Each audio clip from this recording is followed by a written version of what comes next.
ভারতের তামিলনাড়ুর জনপ্রিয় অভিনেতা থালাপতি বিজয়ের জনসভাকে কেন্দ্র করে মৃত্যুর মিছিল যেন থামছে না।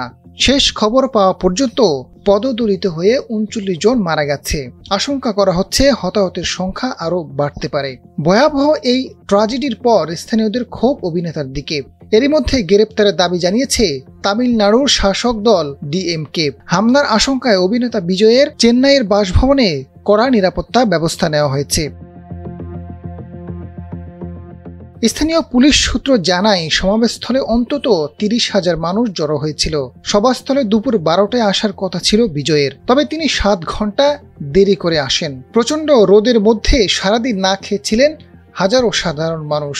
বিপুল সংখ্যক মানুষ থালাপতিকে এক নজর দেখতে মঞ্চের ব্যারিকেডের দিকে এগিয়ে যান। তখনই পদদলের ঘটনা ঘটে। লোকজনের হুড়োহুড়িতে অনেকে অচেতন হয়ে পড়েন। নিহতদের মধ্যে প্রাপ্তবয়স্ক বিজয়ের নতুন দলের সমর্থক। এদিকে রাজ্যের মুখ্যমন্ত্রী এম.কে. স্টালিন এই ঘটনায় শোক জানিয়েছেন এবং সংশ্লিষ্ট কর্তৃপক্ষকে পরিস্থিতি পর্যবেক্ষণের নির্দেশ দিয়েছেন।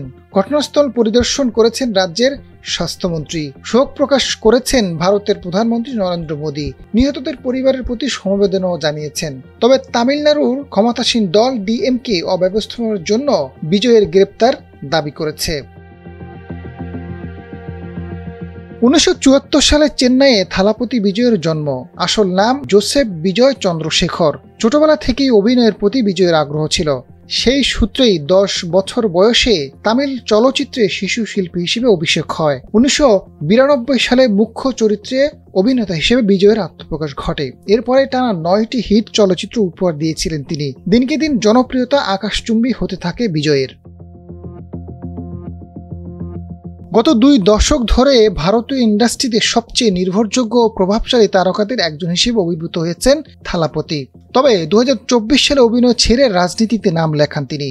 ওই বছর ফেব্রুয়ারিতে বিজয় তার রাজনৈতিক দল টিপিকে প্রতিষ্ঠা করেন এবং চলচ্চিত্র জগৎ থেকে অবসরের ঘোষণা দেন। রাজনীতিতে আসার কারণ হিসেবে থালাপতি জানান, রাজনীতি তার শখ নয়, এটা গভীরতম আকাঙ্ক্ষা। নিজেকে পুরোপুরি যুক্ত করতে চান। সিনেমার কাজ শেষ করে পুরোদমে রাজনীতিবিদ হয়ে উঠবেন। তামিলনাড়ুর মানুষের কাছে ঋণ পরিশোধ করতে চান এই অভিনেতা। আজাদ ফারুক, ডেস্ক রিপোর্ট, সময়ের আলো।